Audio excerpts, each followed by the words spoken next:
Oke, karena waktu sudah menunjukkan 13.01, kita mulai saja Pak Munif acaranya pada siang hari ini. Oke, topik pada hari ini adalah setiap anak cerdas, itu mitos atau fakta? Oke. Nah, sebelumnya saya mau tanya dulu nih sama Pak Munif ya. Kalau memang setiap anak itu cerdas, setiap anak itu cerdas itu fakta misalnya ya Pak ya. Itu kalau di kelas ini mungkin banyak di sini juga para guru ya, di kelas itu kenapa kok ada anak yang sepertinya tuh nggak ngerti-ngerti gitu kalau dijelaskan gitu Pak. Sama mata pelajarannya sudah diberikan contoh-contoh yang simple gitu. Itu juga mungkin pemahamannya itu lambat gitu ya. Mungkin saya juga pernah punya pengalaman nih Pak, waktu dulu saya pernah kasih pengajaran gitu ya, ngajarin matematika gitu, masalah pembagian gitu. Nah, saya kasih contoh yang paling simpel adalah pakai kue gitu untuk dibagi-bagi kuenya. Nah, si anak ini, beberapa anak ini ya, tidak cuma satu sih sebenarnya, jadi beberapa anak ini tetap aja nggak ngerti, tapi mereka malah mengaku malah lapar ya karena contohnya itu kue katanya. Nah, kalau gini ini apakah kita tetap bisa bilang Pak, wah ini anaknya ini cukup cerdas ya. Nah, itu buat para guru itu cukup dilema Pak kita. Gitu. Kira-kira gimana ini penjelasan Pak Munif? Ya, terima kasih Miss Lucy. Mungkin saya buka dulu. Assalamualaikum warahmatullahi wabarakatuh, teman-teman semua peserta. Selamat siang, salam sejahtera. Jadi nyambung pertanyaan Miss Lucy. Jadi sebenarnya itu kan wilayah bagaimana seorang guru memahamkan sebuah konsep ya kepada peserta didiknya. Nah, yang jadi masalah adalah ketika ada hambatan, ketika guru menyampaikan materi ajar kepada siswa, itu ada hambatan, maka biasanya siswa kita seperti yang Miss Lucy tadi katakan, susah memahami. Jadi masalah hambatan ini apa sebenarnya? Nah, ternyata hambatan ini adalah tidak pasnya stimulus. Nah, stimulus itu dari guru sebetulnya. Jadi di buku saya Sekolahnya Manusia itu ada sebuah rumus, Miss Lucy. Jika gaya mengajar guru sama dengan gaya belajar siswa, maka tidak ada mata pelajaran yang susah. Matematika itu susah, itu sebetulnya mitos. Fisika, kimia itu susah, itu mitos. Yang terjadi adalah gaya mengajar gurunya tidak pas, tidak match dengan gaya belajar siswanya. Itu sebetulnya yang menyebabkan. Nah, kalau tidak pas itulah terjadi hambatan. Nah, jadi ini yang saya pikir sering terjadi di kita. Nah, kadang-kadang, ya saya minta maaf Miss Lucy, kadang-kadang guru itu ketika menyampaikan materi dengan satu cara saja, satu strategi. Gaya mengajar itu kan strategi, metode. Lalu ada siswa yang tidak bisa, langsung kita putuskan anak itu bodoh. Nah, padahal kalau dengan cara yang lain, mungkin belum tentu. Biasanya bisa cepat, lebih paham. Nah, seperti itu, Miss Lucy. Oke, Pak Munif. Jadi memang harus ininya ya, cara mengajar, metode belajarnya menyesuaikan dengan cara belajar anak, gitu ya, Betul. Pak ya? Iya. Oke. Nah, kalau saat ini kan juga school from home ya, Pak ya? Nah, ini kan terpaksa orang tua juga jadi guru anaknya ini. Nah, kemungkinan juga mungkin orang tua juga mengalami hambatan seperti ini ya, Pak? Iya. Nah, ini kira-kira sikap guru atau orang tua ini dalam mengajar anak, dalam menangani hambatan ini, kira-kira harus bagaimana ini Pak kita? Apa yang kita perlu lakukan? Iya, jadi Miss Lucy, home learning sekarang ya, belajar di rumah, kondisi pandemi ini kan darurat, tidak wajar. Nah, ketika di sebuah negara atau di sekolah itu sudah memakai metode home learning ya, apakah blended learning atau distance learning, ada belajar jarak jauh. Kalau itu wajar, tidak seperti ini, Miss Lucy. Anak itu pasti keluar dari rumah gitu untuk ke lingkungannya ini. Nah, sekarang kita nggak boleh keluar gitu. Jadi kita muter-muter aja belajar itu dari rumah itu. Nah, karena itu orang tua stres betul. Gitu. Bagaimana ini? Belum lagi harus mencocokkan gaya belajar tadi dan lain-lain. Nah, jadi ada tips, Miss Lucy. Kalau materi-materi ajar itu dimunculkan menjadi proyek, itu biasanya anak lebih enjoy untuk mengerjakannya. Proyek itu kenapa kok anak lebih enjoy? Karena itu student center learning. Jadi siswanya yang aktif membuat, mengerjakan, melakukan sesuatu itu. Nah, kadang-kadang kita ini sebagai guru atau orang tua, kalau anak membuat sesuatu itu image kita, mereka belum belajar. Image belajar itu adalah duduk di meja belajar, buka buku gitu, ada lampu belajarnya, pakai kacamata, lalu membaca. Tidak seperti itu gitu. Nah, jadi saya lihat dalam kondisi pandemi ini yang paling efektif adalah membuat proyek. Proyeknya apa?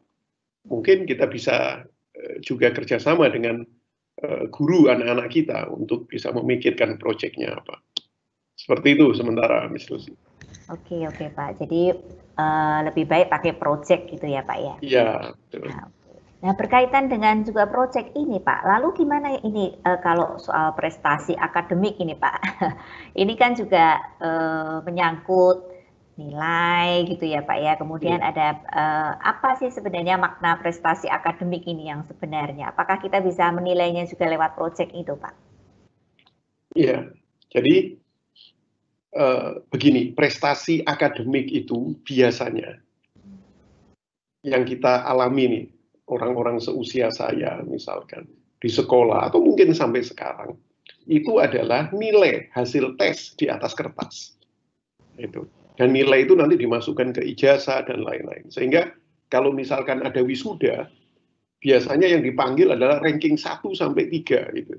Inilah murid yang berprestasi kan gitu. Iya, betul.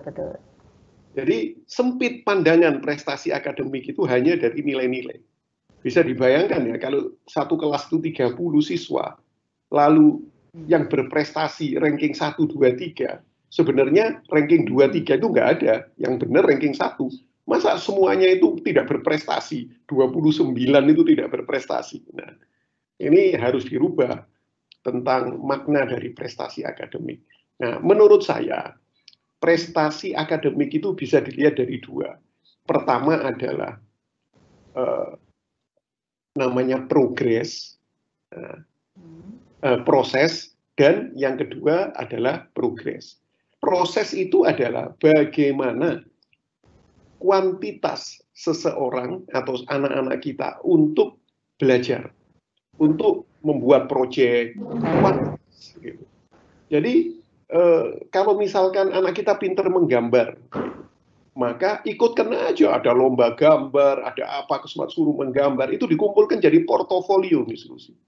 Nah, katakanlah 1 semester anak kita sudah membuat 70 gambar, itulah proses. Itu prestasi sudah, tuh 70 gambar sudah. Nah, sedangkan progres, nah itu adalah hasilnya. Kalau nanti harus ada yang juara 1, harus ada yang terbaik, itu progresnya gitu. Dan progres itu sudah harus tidak dipandang hanya dari nilai-nilai hasil tes, tapi keterampilan anak, ya kan. Kemudian yang mana keterampilan itu terbagi menjadi 3 besar, ada performance anak, ada produk anak membuat karya macam-macam, dan juga anak-anak melakukan eksperimen-eksperimen dan lain-lain. Nah, sehingga kalau kita memahami dari sudut ini, prestasi akademik itu luas sekali, Miss Lucy. Bayangkan proses dan progres itu. Oke. Berarti memang kita harus mengubah mindset ini dulu ya Pak ya. Betul. betul. Seperti kalau di sekolah saya itu kan ada rapor portofolio, Miss Lucy.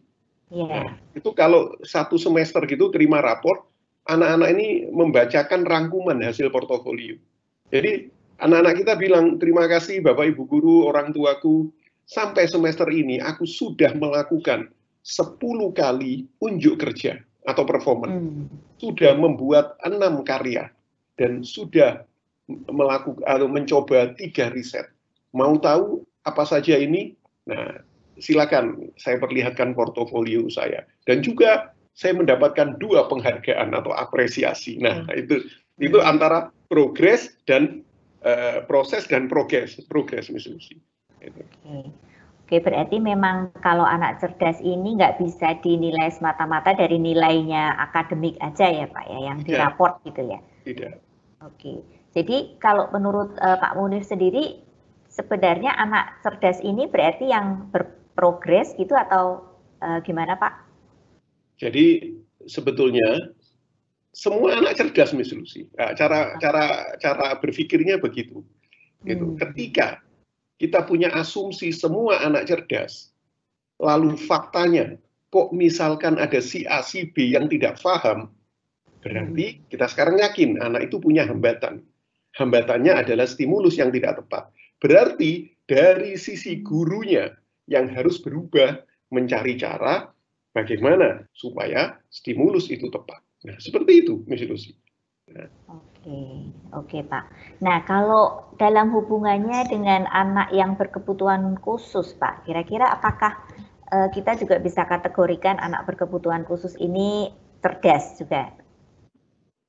Kebetulan saya mengelola sekolah inklusi ya. Jadi sekarang itu ada sekitar 39 anak berkebutuhan khusus itu SMP dan SMA. Kalau kita fokus kepada multiple intelligences. Nah, ini yang insya Allah tanggal 16 ini, Miss Lucy. Jadi kalau kita memahami makhluk ini, multiple intelligences, faktanya, meskipun anak berkebutuhan khusus, itu cerdas. Banyak anak-anak saya, Miss Lucy, yang muncul kecerdasannya yang tidak kita duga, padahal mereka itu spesial. Nah, ada yang jago ngitung. Kalau guru matematika kita perlu waktu sekitar 3 menit untuk ngitung kalau ada orang yang mengatakan tanggal sekian lahirku, bulan sekian, tahun sekian, itu hari apa. Nah, itu kan dihitung bisa. Tapi anak saya ini ketika seorang bilang saya lahir tanggal sekian, bulan sekian, tahun sekian, dengan spontan langsung bisa menjawab hari lahirnya, Kamis, dan dicek betul. Dan itu tidak hanya satu, sampai banyak lagi. Ada lagi yang keren dalam menggambar yang detail. Dia tidak suka menggambar seperti biasa-biasa, tapi menggambar apa itu, ada istilahnya. Menggambar pasar, menggambar stasiun, kereta api, jadi hal-hal yang detail itu. Nah, jadi kalau kita paham ini, benar ya, tidak ada produk Tuhan yang gagal itu, misalnya. Oh iya, betul Pak. Oke, jadi kalau sebenarnya berarti bermacam-macam ragam kecerdasan ini sebenarnya macam-macam ya Pak ya, maksudnya cerdas itu tidak cuma dari satu sudut pandang aja gitu ya. Nah, sebenarnya ada berapa banyak sih Pak ada ragam kecerdasan ini? Ya, kalau teorinya banyak, Miss Lucy. Jadi teori kecerdasan itu ketika saya mencoba mempelajari, di referensinya tuh mulai zaman Plato, bayangkan, sampai sekarang. Nah, cuman ada garis pembatas yang cukup penting pada tahun 1983, ketika Howard Gardner menemukan teori kecerdasan multiple intelligence. Itu batasnya. Apa batasnya ini? Sebelum tahun 1983, teori kecerdasan itu rata-rata adalah diidentikan dengan angka, dengan tes. Nah, apalagi yang booming waktu itu tes IQ. Itu. Ya, betul. Nah, tapi setelah tahun 83, itu bye-bye angka. Gitu. Karena anak itu diukur dari beberapa kecerdasannya yang dominan. Howard Gardner sendiri pada awalnya itu menemukan multiple intelligence itu cuma 4 kecerdasan, 6 nambah sampai sekarang itu 8 kecerdasan. Nah, maksud saya, teori kecerdasan setelah tahun 83 seperti Daniel Goleman, emotional intelligence, kemudian ada Paul Stoll, adversity quotient, itu adalah terpengaruh oleh multiple intelligence. Mereka itu menganggap anak kita cerdas by angka, Miss Lucy. Nah, itu yang kerennya di multiple intelligences. Semoga nanti bisa gabung di tanggal 16 ini. Saya akan tuntas bagaimana multiple intelligences dan bisa diterapkan dalam dunia pendidikan. Ya, oke. Silahkan peserta yang bergabung. Pada hari ini ada kurang lebih 800 peserta yang turut serta bergabung dalam bincang online pada siang hari ini. Nah, nanti waktu tanggal 16 pastikan bergabung, kita ada kuotanya 250 ketika untuk tanggal 16 nanti. Jadi buruan daftar, jangan lupa pastikan acara daftar dari ini link yang sudah ada di poster online workshop kita. Oke, mungkin dari moderator bisa share dulu untuk slide multiple intelligence yang akan dijelaskan oleh Pak Munif. Nah, ini tadi mungkin slide-nya yang dari Pak Munif oleh Howard Gardner dari Harvard University. Jadi ada berapa ini Pak? Totalnya ada 8 ya Pak ya, ada 8 multiple intelligence. Jadi nanti akan dibahas begitu ya Pak saat workshop online. Betul. Oke, jadi kalau mau tahu lebih detail pastikan mendaftar para peserta semuanya dan jangan sampai ketinggalan. Oke Pak Munif, kita akan langsung masuk ke pertanyaan peserta ya Pak Munif. Ya, silakan. Oke, nah ini saya mau bacakan dari Bu Atik Barokah Waladia. Bapak, saya ingin mengetahui bagaimana anak itu cerdas, dilihat dari apa? Mungkin tadi sudah dibahas sekilas ya. Mungkin Pak Munif bisa menjelaskan lebih lagi. Iya, sebetulnya batasan cerdas itu adalah sederhana kok. Tidak terlalu wah bagaimana. Cerdas itu ketika anak kita sudah mampu berkarya, yang mana karyanya itu termanfaatkan minimal untuk dirinya sendiri. Itu sudah cukup dibilang anak cerdas. Gitu. Bayangkan, apalagi sampai karya itu bisa dimanfaatkan oleh kelompok sampai ke banyak orang, nah itu luar biasa. Tapi kecerdasan seseorang itu sebenarnya batasannya adalah apakah anak kita sudah mampu bermanfaat minimal untuk dirinya sendiri. Itu makna cerdas, ya kan? Nah, dan ada satu lagi, Miss Lucy, ini penting sekali. Kadang-kadang kita memandang sebelah mata pada anak yang spesial. Nah, sudah tidak bisa ngapa-ngapain, anak itu misalkan parah sekali. Nah, apakah tetap anak itu cerdas? Nah, saya punya special moment, Miss Lucy. Jadi, ketika saya menulis buku Orang Tuanya Manusia, saya itu berburu mana ini ya orang tua yang masuk kategori orang tuanya manusia. Ada seorang teman punya anak kebetulan cerebral palsy. Jadi hanya bisa duduk di kursi roda itu dengan kalau kedatangan papa sama mamanya itu hanya tersenyum aja. Nah, lalu ketika saya berkunjung ke rumah ini, dijelasin ini sama papanya. Tahu Munif, dulu kehidupan saya itu tidak seperti ini. Kacau semua, pekerjaan kacau dan lain-lain. Tapi setelah anak saya yang kedua ini lahir, namun oleh Tuhan dikasih kondisi seperti ini, apa yang terjadi? Malah saya lebih dekat dengan Tuhan saya. Bayangkan, kalau saya berbicara sama anak ini dengan bahasa hati, luar biasa. Sekarang keberkahan ada pada keluarga saya. Berarti anak itu cerdas menurut saya. Influence intelligences. Anak itu cerdas dengan mampu memberikan pengaruh kepada lingkungan terdekatnya, keluarganya. Padahal dia tidak memunculkan kemampuan apapun, hanya duduk lumpuh, diam dan tertawa-tertawa di kursi roda. Tapi ketika bisa memunculkan pengaruh positif kepada lingkungan terdekatnya, dalam hal ini keluarganya, saya pikir anak itu cerdas. Nah, itu Miss Lucy. Wah, luar biasa Pak Budi. Cerita sampai merinding nih. Oke, jadi kadang-kadang kita nggak bisa lihat ya Pak ya, bagaimana kecerdasan anak itu dilihatnya hanya dari apa yang sudah bisa dilihat secara nyata gitu, kreasi nyata. Padahal kadang-kadang banyak hal yang nggak kita sadari ya Pak ya. Oke. Betul.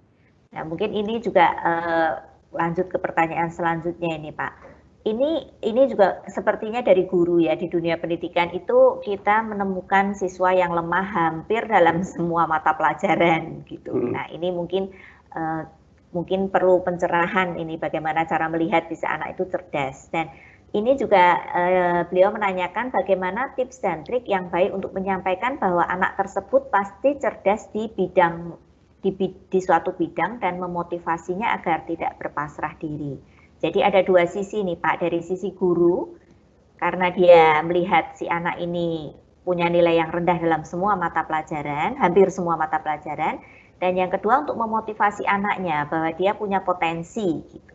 Kira-kira gimana? Iya.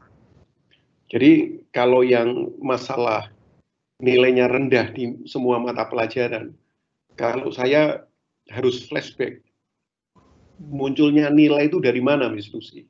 Pasti kan dari soal. Ya. Ya, ketika anak mengerjakan soal, lahirlah sebuah nilai. Lalu dari nilai itu diukur, lah ini anak ini tidak tuntas, berarti nggak cerdas. Kalau anak belajar sampai katakanlah 15 mata pelajaran, lalu dalam dia mengerjakan soal nilainya rendah semua, berarti seperti yang ditanyakan tadi. Nah, pertanyaannya menurut saya, ini soalnya tepat atau tidak? Itu. Dalam mendesain soal ini, tepat atau tidak? Kadang-kadang maaf, kita para guru itu membuat soalnya saja salah. Gitu. Nah, jadi contoh gampangnya, soal yang bagus itu, yang berkualitas itu adalah soal yang bisa dijawab oleh siswa. Bayangkan. Dan yang kedua, soal yang keren itu adalah soal yang memberikan kesempatan siswanya menjawab dengan cara yang berbeda. Nah, jadi selama ini soal-soal kita kan sangat statis gitu, bentuknya tetap kayak robot gitu. Dan pilihan ganda lagi, ya kan? Nah, jadi buat saya, ayo kita balik lagi. Ini dari soalnya, ini tepat atau tidak gitu. Saya ini guru, Miss Lucy. Setiap saya memberikan soal kognitif, semuanya tuntas anak saya, semuanya tuntas, begitu. Saya kasih satu contoh. Saya ngajar anak kelas 2 SD tentang bahasa Indonesia, menulis deskripsi. Itu. Lalu saya bagikan kertas itu ke satu kelas semua itu. Saya bilang, kalian tulis ya, bayangkan di rumah kalian itu ada kebun. Tulislah kebun di belakang rumah. Itu tulisan deskripsi. Lalu saya membuat rubrik penilaian. Kalau anak nulis 3 kalimat ke atas sudah 10 lah. Itu. 8 itu 2 kalimat, kalau 1 kalimat 7. Nanti kalau hanya kata-kata itu 5. Nah, tiba-tiba baru selesai saya memberikan instruksi anak-anak yang lain nulis, ada satu siswa yang datang saya. Pak Munif, sudah selesai. Ditulis 1 kata saja, subur, titik. Dengan tulisannya yang besar-besar seperti cakar ayam. Nah, apakah saya harus nilai 5 dan remedi anak ini? Belum tentu. Gitu. Saya tanyakan, coba kamu ceritakan kebun di belakang rumahmu. Ketika dia menjawab dengan cara yang berbeda, dengan cara bercerita, luar biasa, Miss Lucy. Itu ada sarang lebahnya di kebun. Aku kalau sore aku ganggu pakai kayu, nanti mamaku yang dikejar sama lebahnya masuk ke dapur, masuk. Kalau nggak saya cut, anak ini akan cerita sampai sore hari.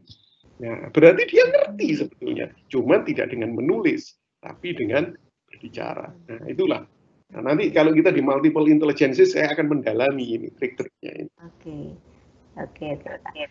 Jadi kadang memang kalau anaknya itu juga merasa bodoh juga karena ini soal-soalnya terlalu susah ya, sehingga dia juga merasa, aduh saya bodoh banget ya ini kok saya nggak bisa dapat nilai bagus gitu. Iya, itu. Dan sedangkan kalau yang motivasi tadi, Miss Lucy, jadi satu saja, guru kalau bisa semuanya harus melakukan discovering ability, menjelajah kemampuan anak kita meskipun sekecil debu. Siswa kita yang hanya tersenyum, murah senyum, ya kan, itu harus dianggap inilah ability-nya. Dan kita melakukan penjelajahan apalagi ini. Sehingga perkataan guru yang punya konsep atau paradigma discovering ability selalu bilang, nak, kamu itu cerdas loh, ayo kembangkan terus, kamu itu cerdas. Gitu. Kalau memanggil anaknya, apa kabar anak-anakku, para juara. Jadi itu sudah meningkatkan motivasi. Nah, cuman kan sedikit guru seperti itu. Kadang-kadang guru masuk ke kelas, aduh, apalagi kelas yang dibagi ya, yang pinter-pinter kelas A gitu, terus yang katakanlah ada A, B, C itu, yang paling tidak pinter itu kelas C gitu. Nah, guru sudah masuk di kelas C sudah pusing. Nah, itu Miss Lucy. Iya, ya, Pak. Nah, itu tugas guru ini. Oke. Nah, ini ada pertanyaan lagi nih, Pak. Apakah ada ciri-ciri khusus jika anak tersebut cerdas sejak usia dini? Nah, ini Pak. Mungkin pemikiran orang tua juga, wah kalau anak ini kecil-kecil sudah bisa baca, lancar baca itu cerdas itu Pak ya. Apakah itu bisa buat tolok ukur atau gimana ini Pak untuk anak usia dini? Iya, jadi Lucy, kecerdasan itu dinamis. Ini, kecerdasan itu bukan hal yang statis.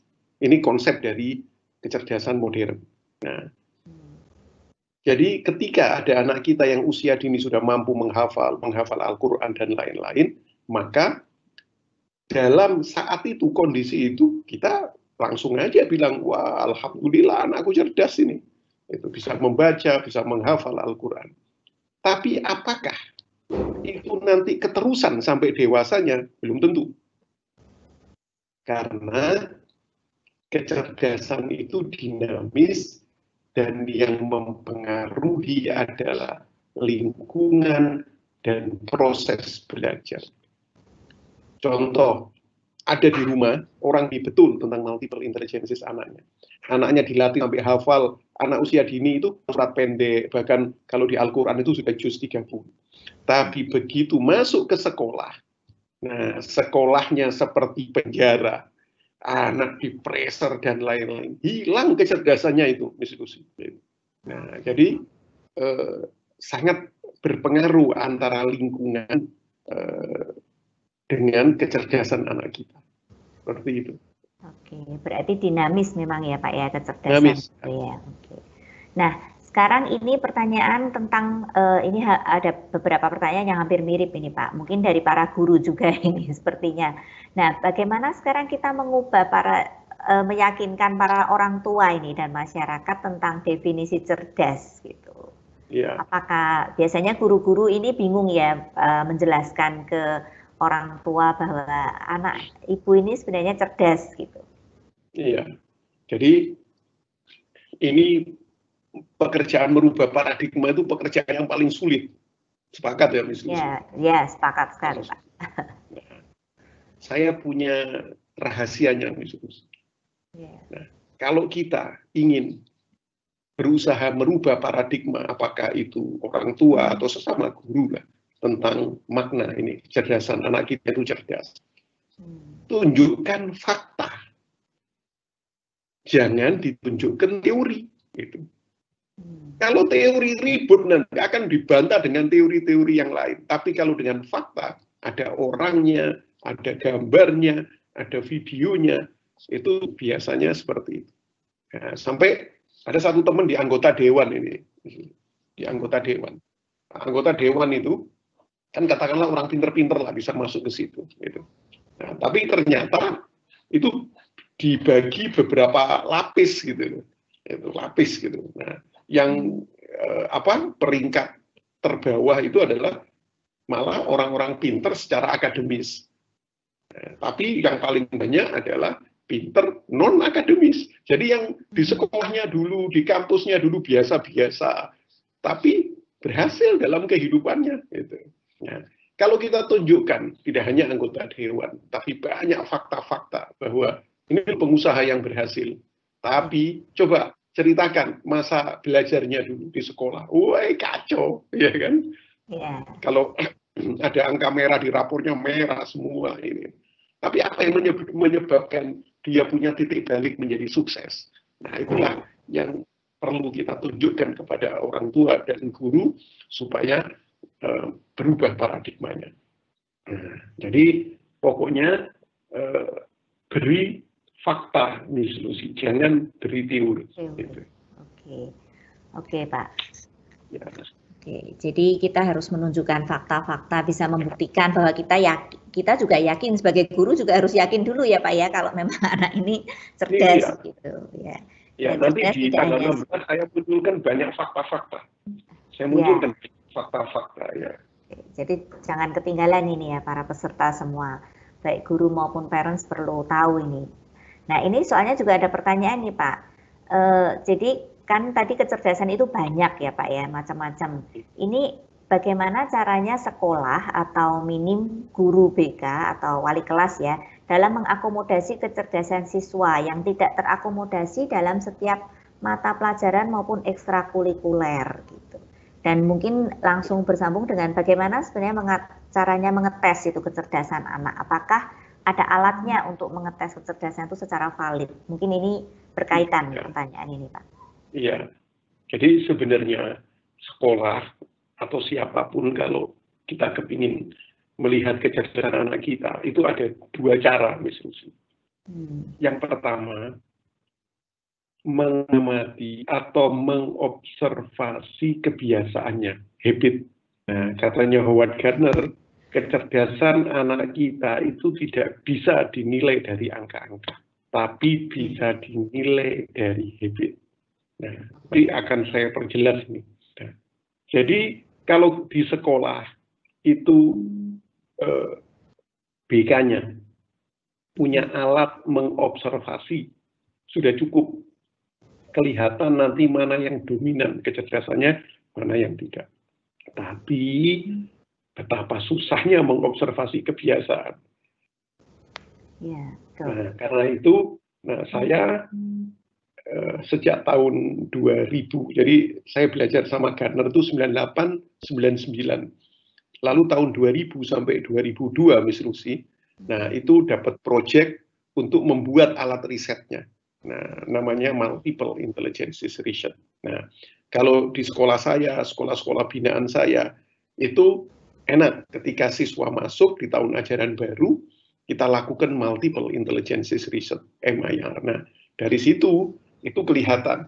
Karena kalau diobservasi kebiasaan butuh berapa lama, nah, dan alat ini insya Allah sudah valid, karena sudah melalui uji validasi, uji reliabilitas, dan sampai ada hak ciptanya sudah.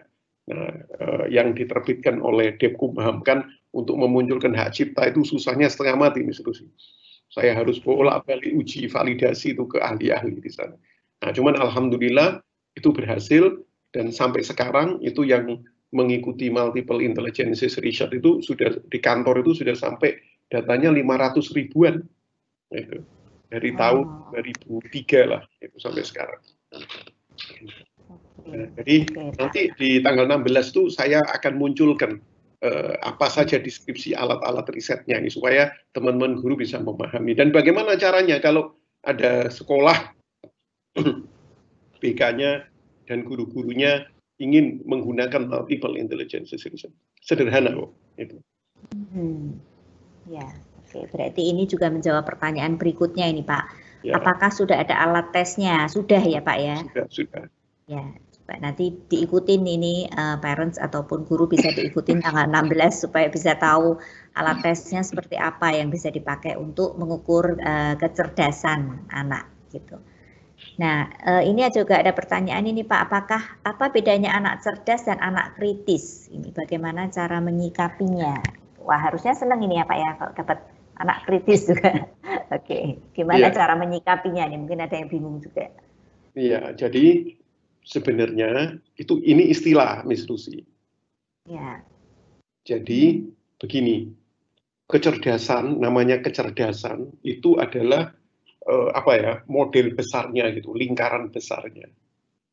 Kalau kita masuk di lingkaran besar ini, ada yang namanya kemampuan-kemampuan. Nah, jadi bisa saya sederhanakan, kecerdasan itu adalah serangkaian beberapa kemampuan yang bekerja sama satu dengan yang lain membentuk kecerdasan tertentu. Itu. Jadi isinya kecerdasan itu beberapa kemampuan-kemampuan. Contoh, cerdas bahasa.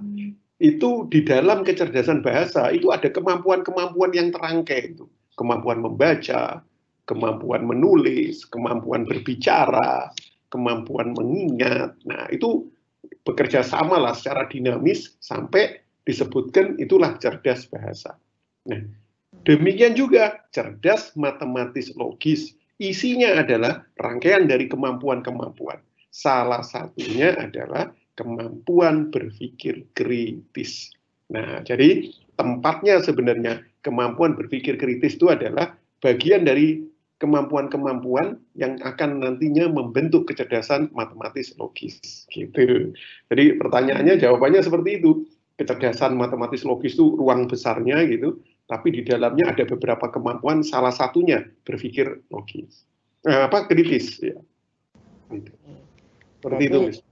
Berpikir kritis itu juga cerdas ya Pak ya? Iya. Pun kecerdasan apa kan itu kan? Ya, oke. Nah, ini ada juga case menarik ini Pak. Saya punya siswa kelas 5 SD. Sampai sekarang belum bisa membaca.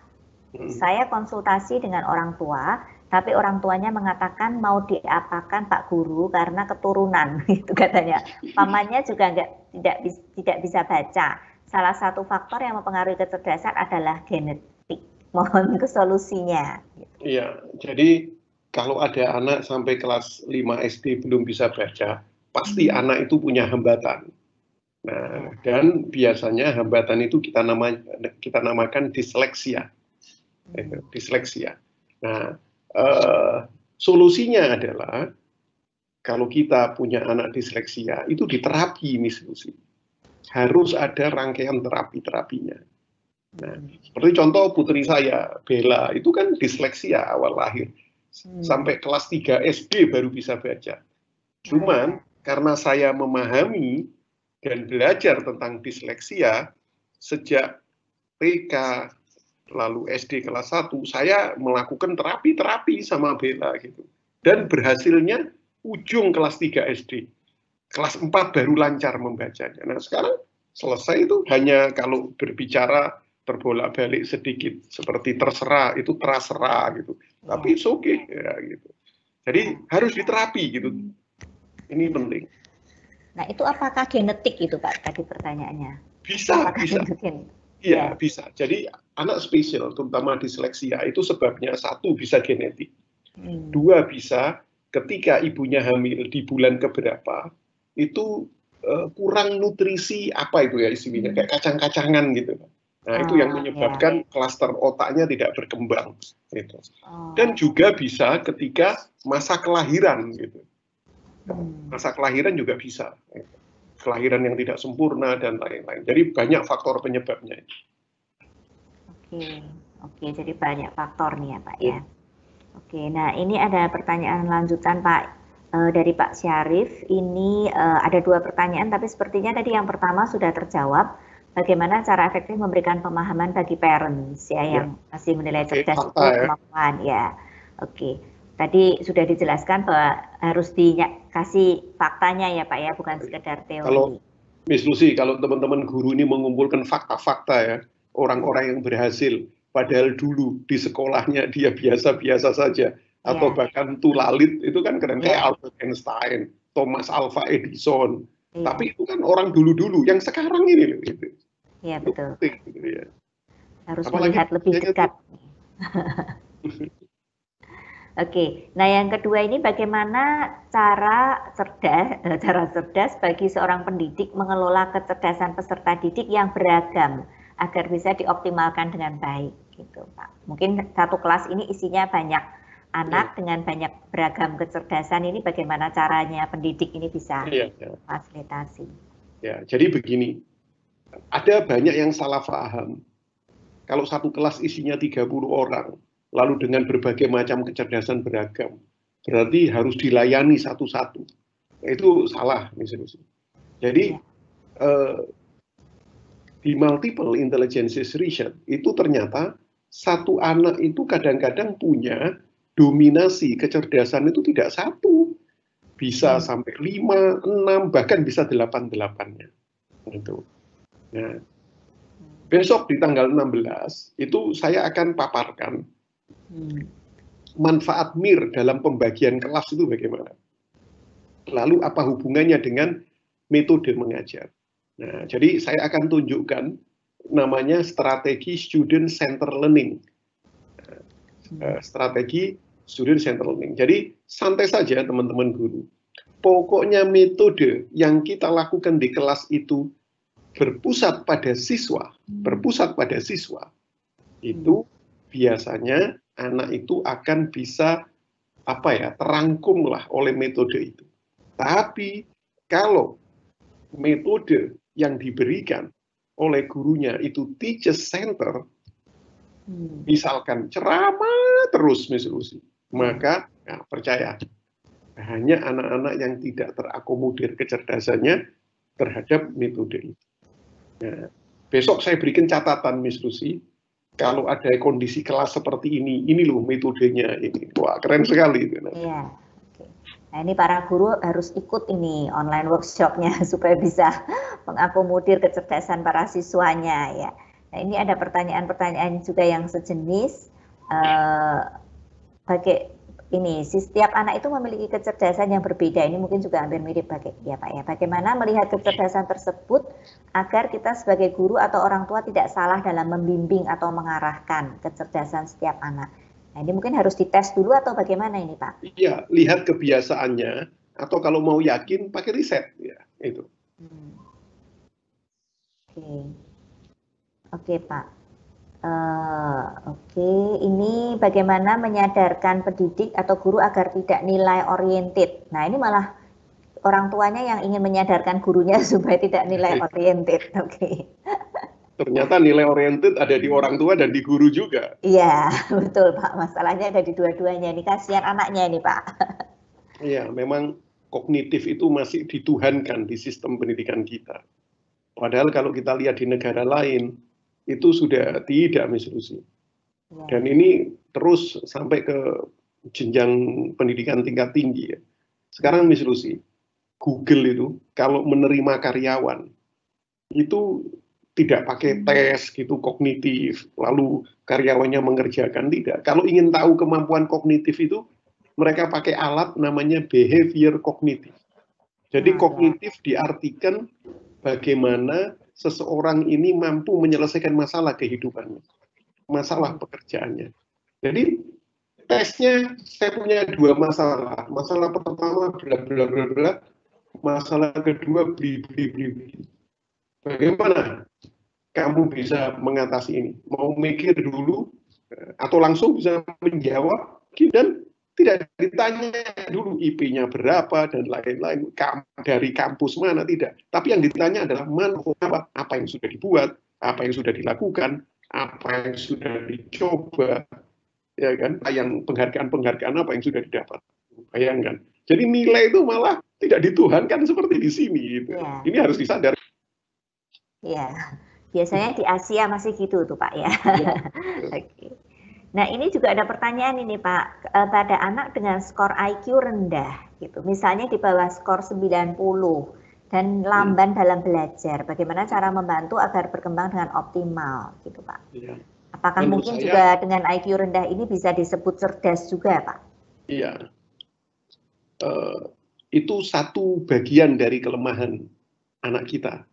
Tes IQ itu ngukur kekuatan. Saya kan sebenarnya tes IQ yang dimunculkan oleh Alfred Binet itu mengukur dua besar, the mother of intelligences, verbal dan menghitung, itu sebetulnya.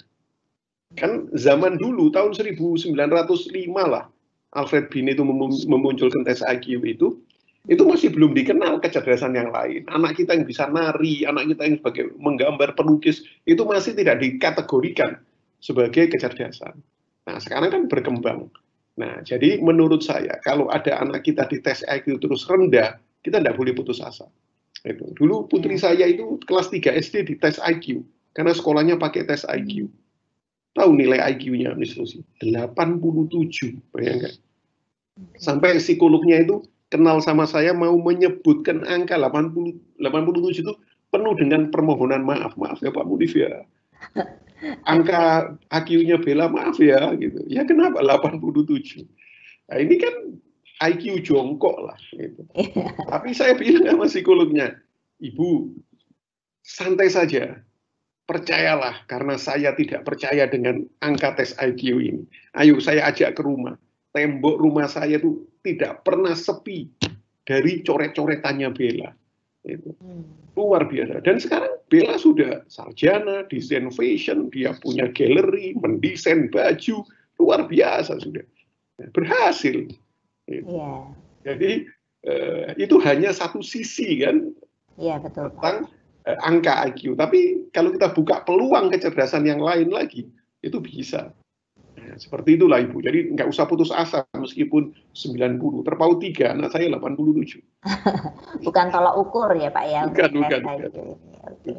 Nah, ini ada pertanyaan juga, ini kalau ini dari orang tua ini Pak, apakah bagus menstimulus anak dari kecil dengan mengikutkan berbagai latihan atau les pada anak, misalnya dance, balet, piano, berenang gitu, dengan harapan berbagai kecerdasan pada anak terasah gitu. Maksudnya apakah intinya apakah kecerdasan itu muncul dengan sendirinya tanpa diberikan stimulus, itu apa memungkinkan Pak? Iya, jadi begini, ini pertanyaan yang penting.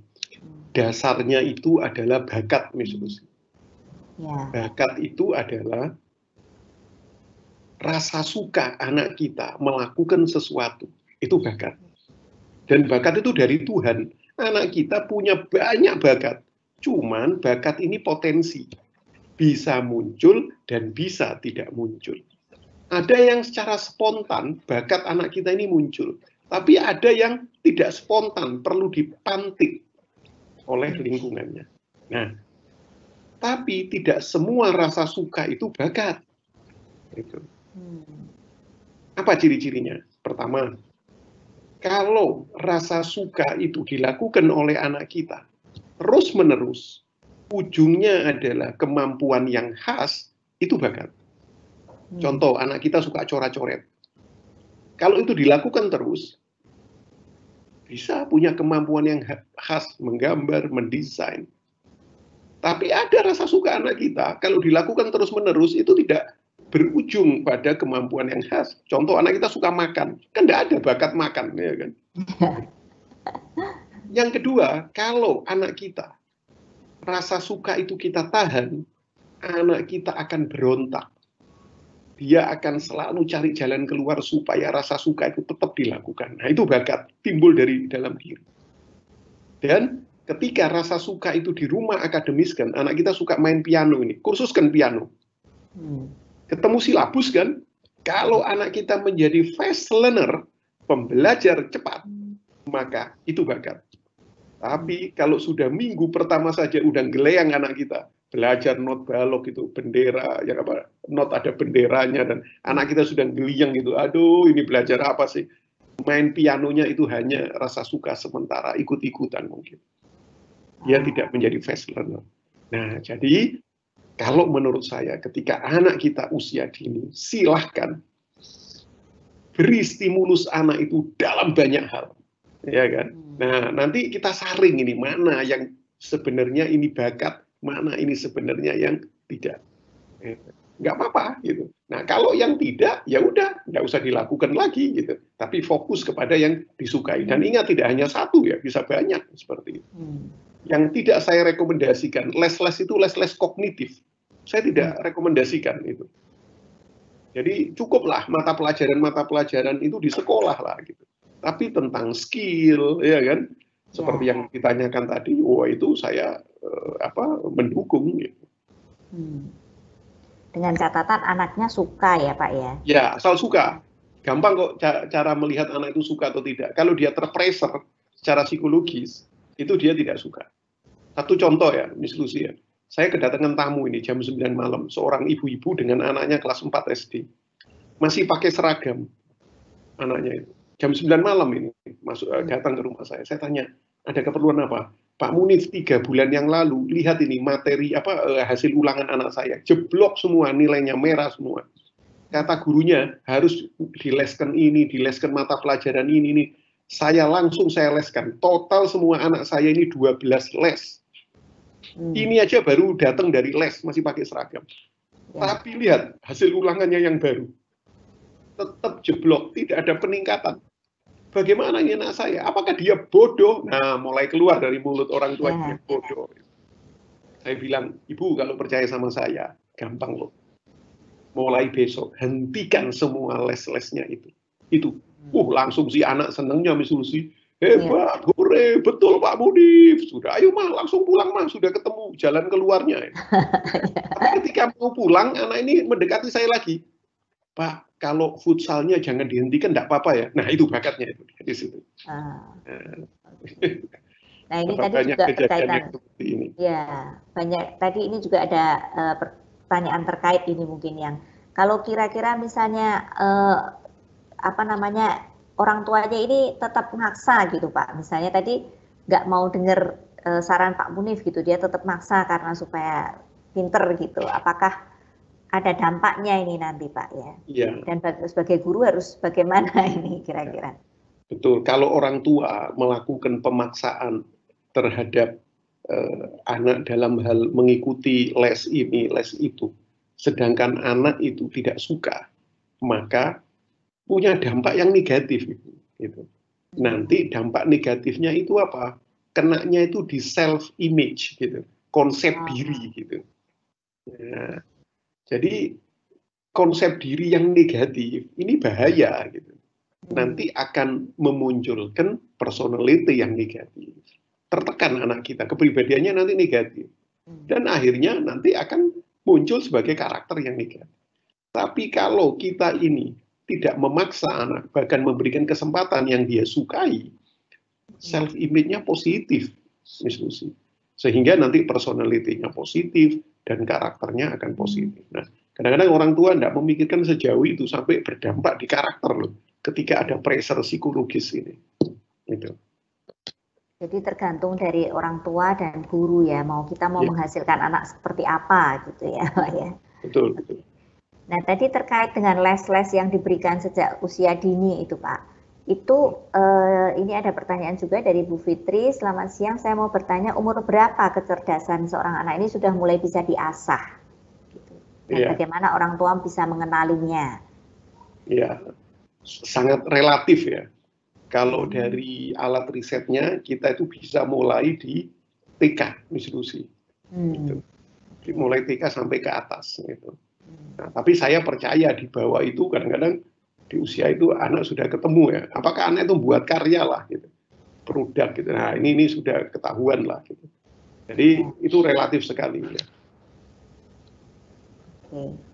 Oke, jadi mengenali anaknya sendiri-sendiri nih ya Pak ya, harus perlu dikenali. Nah ini pertanyaan selanjutnya ini terkait dengan pendidikan yang berlaku ini Pak. Ini juga dengan tuntutan dari Diknas dan juga lembaga sekolah punya peran penting dalam ketercapaian kemampuan belajar. Jadi apakah anak bisa diukur kecerdasannya dan ketercapaiannya dalam kemampuan belajar jika kita mengesampingkan nilai kognitif anak?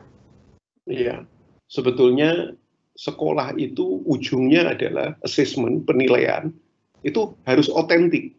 Otentik itu ada 3, sikapnya diukur, pengetahuannya, nah ini kognitifnya diukur, dan keterampilannya diukur. Jadi tidak boleh mengenyampingkan kognitifnya. Gitu. Hanya saja kritik saya terhadap ranah kognitif itu, kita ini dalam memberikan tes-tes kognitif, itu harus higher order thinking gitu loh. Jangan lower order thinking. Gitu. Nah, kalau lower order thinking itu rata-rata anak kita itu nggak tuntas. Tapi kalau higher order thinking itu anak kita diberikan kesempatan untuk bisa menjawab dengan versinya sendiri. Alasannya apa? Kan kita pernah itu online workshop tentang higher order thinking. Iya, betul. Nah, seperti itu. Maka itu biasanya tuntas semua. Jadi buat yang bertanya, kognitif itu penting gitu. Kognitif itu penting. Oke Pak, ini mungkin pertanyaan terakhir karena waktunya sudah tinggal 5 menit ya. Ini pertanyaan yang menarik juga dari Bu Eti Ovianita. Bagaimana cara menyeimbangkan kecerdasan seorang anak? Saya menemui seorang sangat cerdas di bidangnya, tapi kecerdasan sosial dan emosionalnya sangat minim. Nah, ini malah bermasalah di kecerdasan sosial dan emosional ini, Pak. Iya, ya. Jadi ada yang namanya konsep flow di kecerdasan. Flow itu kan aliran, kayak aliran air dari atas itu ke bawah. Jadi kalau di alat riset MIR itu besok saya tunjukkan itu grafiknya. Itu ada mana kecerdasan yang dominan sampai yang tidak dominan. Nah, konsep flow adalah kita harus memulai memberikan stimulus itu dari dominan, kecerdasan yang dominan dulu, Miss Lucy. Nanti dampaknya apa? Dia akan mengalir seperti air ke bawah. Dia akan mengangkat kecerdasan-kecerdasan lain yang tidak dominan itu. Nah, kenapa kok bisa begitu? Karena ketika kita memberikan stimulus awal pertama, pintu masuknya tepat dari dominasi kecerdasan, anak itu self image-nya tadi akan punya rasa percaya diri, aku bisa gitu. Sehingga kita ketika diberikan tantangan yang mana membutuhkan kecerdasan yang di bawahnya, nah, rasa percaya diri di self image anak kita tuh bekerja, Miss Lucy. Kemarin bisa, kenapa sekarang nggak bisa? Nah, itulah bekerja. Sehingga nanti akhirnya anak akan mencoba sampai seperti itu. Nah, jadi konsep flow ini penting. Nah, kalau ada anak kita dominan di kecerdasan tertentu tapi lemah di kecerdasan yang lain, maka tetap bertahan pada pintu masuknya itu dominasi kecerdasan yang dominan tadi. Tapi sewaktu-waktu kita berikan tantangan anak kita untuk bisa melakukan hal yang itu harus diselesaikan dengan kecerdasan yang lemah tadi. Nah, supaya apa? Kita bisa membuktikan percaya diri anak kita itu bekerja atau tidak. Nah, seperti itu, Miss Lucy. Oke, nah untuk lebih detailnya ini para peserta semua, bagaimana cara mengetes kecerdasan anak, bagaimana tadi kalau guru, para siswanya beragam kecerdasannya, menyeimbangkannya segala, kita bisa ikutin online workshop pada tanggal 16 Mei pukul 10 sampai 12 ya. Mungkin posternya bisa diberikan. Oke. Anak kita cerdas dengan multiple intelligences, nanti akan dijelaskan lebih detail oleh Pak Munif bagaimana cara menggunakan alat ini ya Pak ya, alat tes ukur ini dan melihat bagaimana kecerdasan anak kita. Jadi pastikan semua daftar ya, buruan daftar di link yang ada di poster atau download SOP beta lewat Play Store. Oke, mungkin kita akhiri bincang-bincang online pada siang hari ini. Mohon maaf untuk para peserta yang pertanyaannya belum sempat terjawab. Jadi silahkan ikutin online workshop nanti pada tanggal 16 Mei untuk memuaskan rasa penasaran. Gitu. Masih bersama Pak Munif. Oke, dan saya juga ingin menutup satu quote ini dari Pak Munif yang tadi saya ambil dari penjelasan Pak Munif ya. Satu yang sangat mengena sekali buat saya mungkin ya. Jadi dari pesan dari Pak Munif adalah Tuhan tidak pernah menciptakan produk gagal, gitu ya Pak ya. Oke. Betul. Jadi kita harus percaya bahwa setiap anak itu cerdas, itu bukan mitos. Gitu. Bukan mitos. Mungkin ada kata penutup dari Pak Munif. Ya, jadi yang pertama dari materinya kita sekarang harus percaya bahwa setiap anak itu cerdas itu. Kalau ada hambatan maka kita harus kompromi ini stimulus ini, problemnya di stimulus itu dulu aja. Dan stimulus itu rata-rata bukan anaknya, tapi dari lingkungannya, apakah guru atau orang tuanya. Nah, jadi kalau kita sudah punya paradigma seperti itu, nah kita ini apa ya, melihat anak kita itu akan terus happy gitu loh. Jadi terus berjuang ini, ayo nak kamu tetap bisa ya. Tapi kalau kita sudah melakukan discovering disability, kelihatan nakalnya, gebleknya sudah, itu akan jadi tembok penghalang lah. Kita sudah malas, guru dan orang tua sudah malas. Ya. Jangan. Karena itu kalau Miss Lucy tadi ada quotes, nah, mohon izin ini, saya memamerkan education quotes di kaos saya ini. Ya, kaosnya manusia ini Miss Lucy. Nah, ini saya ini kan, itu bisa dibaca kan ya. Jadi ada teman yang memproduksi kaos-kaus ini minta izin ngambil dari quote-quote saya, Miss Lucy. Ya, ini guru keras, murid menjauh, guru tegas, murid mendekat. Nah, ini para guru harus mulai bisa percaya dan para orang tua juga percaya pada kecerdasan setiap anak ya. Iya. Yang mau menghasilkan anak seperti apa di kedepannya. Oke. Iya. Nah, seperti itu mungkin kesimpulan saya. Anak kita cerdas itu adalah fakta. Oke. Ya. Oke, terima kasih Pak Munif untuk bincang-bincangnya pada siang hari ini, sangat bermanfaat. Dan terima kasih juga untuk peserta, antusiasmenya luar biasa yang sudah bergabung. Pastikan jangan ketinggalan karena sayang sekali kalau kita juga nggak bisa ikut detailnya ya, mengenal bagaimana cara mengerti dan mengenali kecerdasan anak-anak kita lewat workshop yang akan diselenggarakan tanggal 16 nanti. Oke, saya Lucy Sutejo bersama Pak Munif sebagai speaker dan juga seluruh tim SOP yang membantu mengucapkan terima kasih. Selamat siang, sampai jumpa di online workshop berikutnya. Selamat siang, terima kasih. Oke, terima kasih juga teman-teman. Assalamualaikum warahmatullahi wabarakatuh. Waalaikumsalam, terima kasih.